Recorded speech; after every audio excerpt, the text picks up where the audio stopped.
오늘은 시편 115편의 말씀을 통해 너희는 여호와께 복을 받는 자로다라는 제목으로 하나님의 말씀 증거하도록 하겠습니다. 자, 오늘 본문은 하나님을 알지 못하는 이방 민족으로 인하여 고통받던 시절에 쓰여진 시입니다. 그 시기에 대한 다양한 견해가 있지만 가장 유력한 것은 유다가 바벨론에 의해 멸망당하고 70년의 포로 생활을 마친 후에 예루살렘을 재건하던 시기라고 추정하고 있습니다. 자, 하나님의 은혜로 고통스러운 포로 생활을 마치고 예루살렘으로 돌아왔으나 여전히 유다의 힘은 미약했습니다. 주변의 이방 세력은 호시탐탐 백성들을 노리며 약탈을 일삼았고 예루살렘 재건을 회방했습니다. 그러면서 누구를 비웃었어요? 이스라엘의 하나님을 비웃었습니다. 그들은 금과 은으로 만들어진 보이는 신을 섬기는데 도대체 너희의 신은 어디에 있냐는 거죠. 보이지 않는 하나님이 너희를 위해 무엇을 할 수 있느냐는 거죠. 그러나 오늘 시편 기자는 이러한 상황에도 뭐라고 고백합니까? 우리 15절 말씀 함께 읽겠습니다. 15절 시작. 너희는 천지를 지으신 여호와께 복을 받는 자로다. 아멘. 자, 그들의 현실은 누가 보아도 복과는 거리가 있습니다. 그들이 꿈에 그리던 예루살렘으로 돌아왔으나 예루살렘은 폐허가 되어 있고 그들을 호시탐탐 노리는 이방인으로부터 자신을 보호할 힘조차 없습니다. 그럼에도 불구하고 우리는 여호와께 복을 받는 자라고 고백합니다. 자, 우리는 이미 여호와께 복을 받고 있다는 거예요. 그 이유가 무엇입니까? 자, 우리 1절 함께 읽겠습니다. 1절 시작. 여호와여, 영광을 우리에게 돌리지 마옵소서. 우리에게 돌리지 마옵소서. 오직 주는 인자하시고 진실하심으로 주의 이름에만 영광을 돌리소서. 아멘. 자, 이스라엘의 하나님은 인자하시고 진실하시기 때문입니다. 하나님의 성품을 이야기할 때 빼놓을 수 없는 두 가지, 인자와 진실이라고 했어요. 자, 이제는 기억하셔야 합니다. 자, 인자가 뭐예요? 하나님의 언약적인 사랑, 헤세드라고 했죠. 변함없는 사랑을 이야기합니다. 우리의 실패와 우리의 연약함에도 불구하고 우리를 포기하지 않으시는 사랑, 우리를 사랑하시되 끝까지 사랑하시는 영원한 사랑을 인자, 헤세드라고 했죠. 또 진실은 뭐라고 했어요? 에메트라고 했죠. 하나님은 말씀하시되 거짓말하지 않으시고 허투루 말씀하지 않으신다고 했습니다. 그 말씀하신 바를 반드시 이루시는 진실하신 하나님이라고 했습니다. 동시에 이 에메트는 성실을 뜻한다고 했어요. 말씀하시되 그 말씀하신 바를 이루기까지 쉬지 않으시는 하나님, 졸지도 주무시지도 않고 당신의 열심으로 이 일을 성취하시는 하나님의 성실을 뜻한다고 했습니다. 오늘 시편 기자가 우리는 하나님께 복을 받는 자라고 고백할 수 있었던 것은 이 하나님의 인자와 진실이 단지 과거의 사건이 아니라 현재 진행형으로 계속되고 있었기 때문입니다. 인자와 진실이 앞으로도 계속될 것이라 믿기 때문입니다. 언제까지요? 하나님께서 그 언약을 이루시기까지, 이스라엘을 향한 하나님의 뜻이 이루어지기까지 계속되리라는 것입니다. 하나님은 여전히 이스라엘을 사랑하시고 지금도 여전히 이스라엘을 위해 일하고 계신다는 것입니다. 그러므로 그 하나님의 영광을 세상 만천하에 드러내시라 고백하고 있는 것입니다. 세상 사람들은 하나님을 보지 못하니 모든 것이 사람의 일이라고 생각하지만 이것은 하나님이 하신 일이라고 밖에는 할 수 없게 하시라는 거예요. 이것은 도저히 사람이 할 수 없는 일임을 드러내시라는 것입니다. 여러분, 분명 하나님은 눈에 보이지 않는 하나님이세요. 그러나 우리 하나님 어떤 분이십니까? 우리 4절 함께 읽겠습니다. 4절 시작. 오직 우리 하나님은 하늘에 계셔서 원하시는 모든 것을 행하셨나이다. 아멘. 자, 하나님은 우리가 볼 수 없는 곳에 계시기에 우리가 보지 못하는 것이지, 우리가 보지 못한다고 해서 그분이 계시지 않는 것은 아니라는 거죠. 하나님은 하늘에 계시지만, 우리 눈에 보이지 않는 곳에 계시지만, 당신의 원하시는 그 모든 것을 행하시는 분이라는 것입니다. 천지 만물을 창조하시고 그것을 다스리시는 하나님, 세상의 역사를 주관하시며 인간의 생로병사를 주장하시는 하나님이십니다. 우리는 그분에게 닿을 수 없을지라도 하나님의 손은 미치지 않는 것이 없고 그분의 능력이 닿지 않는 것이 없습니다. 반면에 세상이 자랑하는 그들의 신, 우상들은 어떻습니까? 우리 4절로 우리 7절 말씀 함께 읽겠습니다. 4절로 7절 시작. 그들의 우상들은 은과 금이요 사람이 손으로 만든 것이라. 입이 있어도 말하지 못하며 눈이 있어도 보지 못하며 귀가 있어도 듣지 못하며 코가 있어도 냄새 맡지 못하며 손이 있어도 만지지 못하며 발이 있어도 걷지 못하며 목구멍이 있어도 작은 소리조차 내지 못하느니라. 아멘. 자, 우상들은 거대한 형상의 세상 화려한 은금으로 각종 보석으로 장식되어 있습니다. 분명 눈, 코, 입 다 있고 손과 발이 다 있습니다. 심지어 어떤 것들은 많은 눈이 달리거나 여러 개의 손이 달리거나 날개가 달린 것도 있다고 합니다. 자, 그러나 그 무엇 하나 제대로 기능하지 못하는 장식품에 불과하더라는 거죠.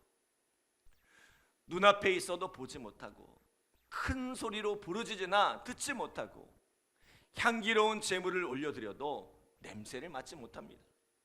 그 손으로 만지지도 못하고 복을 내리지도 저주를 내리지도 못합니다. 발이 있으나 날개가 있으나 사람이 움직여주지 않으면 꼼짝하지도 못하는 무능한 신이죠. 이러한 어리석은 신, 우상을 섬기는 이들은 그 우상과 함께 이 어리석은 길을 가다가 결국은 망하리란 것입니다. 사람은 자꾸 눈에 보이는 그 무엇을 붙잡고 싶어 합니다. 그것이 우상이 아닐지라도 사람을 의지하거나 재물을 의지하거나 당장 눈에 보이는 무엇이 내 삶을 책임져 주기를 원합니다. 그러나 세상 어디에도 우리의 삶을 책임져 줄 수 있는 것은 없다는 것입니다. 우리가 의지할 것은 없습니다. 오직 우리가 의지할 일은 누구세요? 우리 9절로 11절 함께 읽겠습니다. 9절로 11절 시작. 이스라엘아 여호와를 의지하라. 그는 너희의 도움이시요 너희의 방패시로다. 아론의 집이여 여호와를 의지하라. 그는 너희의 도움이시요 너희의 방패시로다. 여호와를 경외하는 자들아 너희는 여호와를 의지하여라. 그는 너희의 도움이시요 너희의 방패시로다. 아멘. 자, 누구를 의지하라고요? 여호와를 의지하래요. 하나님을 의지하래요. 오늘 시편 기자는 무려 3번이나 반복해서 여호와를 의지하라고 선포합니다. 여호와를 의지하라. 여호와를 의지하라. 여호와를 의지하라. 그러면 어떻게 하신대요? 하나님께서 그들의 도움과 방패가 되신다고 합니다.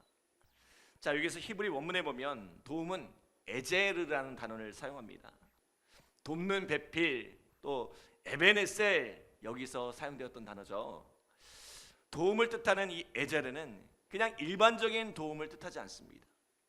절체절명의 순간에 스스로의 힘으로는 도저히 빠져나올 수 없는 상황 가운데 찾아오는 강력한 도움을 뜻하는 단어가 바로 이 에제르라는 단어입니다. 전능하신 하나님께서 그 강하신 팔로 우리를 도우신다는 거죠.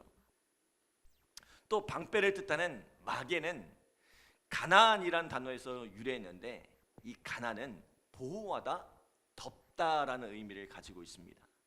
자, 그러니까 이 마게는 단순히 방패 정도가 아니라 온몸을 둘러싼 강력한 보호막을 뜻한다고 할 수 있습니다. 시편 91편 4절로 7절에는 구체적으로 이렇게 설명합니다. 그가 너를 그의 깃으로 덮으리니 내가 그의 날개 아래에 피하리로다. 그의 진실함은 방패와 손방패가 되시나니 밤에 찾아오는 공포와 낮에 날아드는 화살과 어두울 때 퍼지는 전염병과 밝을 때에 닥쳐오는 재앙을 두려워하지 아니하리로다. 1000명이 내 왼쪽에서 10,000명이 내 오른쪽에서 엎드러지나 이 재앙이 내게 가까이 하지 못하리로다. 아멘. 하나님께서 그 깃으로 덮어 날개로 감싸 보호하신다는 거죠. 때문에 어떤 방향에서 찾아오는 위협도, 어느 때에 찾아오는 문제도, 어떠한 종류의 재앙도 가까이 하지 못하리란 것입니다. 심지어 내 주위를 둘러싼 모든 사람이 다 넘어질지라도 하나님께서 나를 지켜 보호하시리란 거죠. 이처럼 하나님을 의지하는 자는 당신의 강한 팔로 도우시고 그 날개로 보호하시니 안전하리란 것입니다. 자, 그리고 여기서 더 나아가 어떻게 하세요? 우리 12절로 14절 말씀 함께 읽겠습니다. 12절로 14절 시작. 여호와께서 우리를 생각하사 복을 주시되 이스라엘 집에도 복을 주시고 아론의 집에도 복을 주시며 높은 사람이나 낮은 사람을 막론하고 여호와를 경외하는 자들에게 복을 주시리로다. 여호와께서 너희를 곧 너희와 너희의 자손을 더욱 번창하게 하시기를 원하노라. 아멘. 자, 하나님께서 우리를 항상 생각하고 계신데요. 자, 히브리 원문에 보니까 자카르라는 단어를 사용하는데요. 이는 기억하다라는 뜻을 가지고 있어요. 하나님께서 언제나 우리를 기억하시고 계신다는 거예요. 우리에게 어떻게 복을 주실까? 우리에게 무엇을 주셔야 복이 될까? 늘 그 마음속에 생각하고 기억하신다는 거죠. 여러분, 하나님은 우리에게 복 주기를 원하세요. 복이 뭘까요? 하나님 보시기에 심히 좋은 상태가 바로 복입니다. 주일에도 말씀드렸지만 하나님은 선하신 분이세요. 선하신 하나님이세요. 하나님은 모든 것을 합력하여 보시기에 심히 좋은 선을 만들어 가시는 분이세요. 우리의 삶이, 우리의 가정이, 우리 교회 공동체가, 우리가 경영하는 그 모든 것이 하나님 보시기에 심히 좋은 상태가 되기를 원하세요. 그리고 그것을 아름답게 빚어가고 계세요. 그렇게 하나님 보시기에 심히 좋은 상태를 우리는 복이라고 이야기합니다. 그리고 이것을 하나님의 나라라고 한다고 했어요. 우리의 인생 속에는 고난도 있고 또 여러 가지 문제를 만나기도 합니다.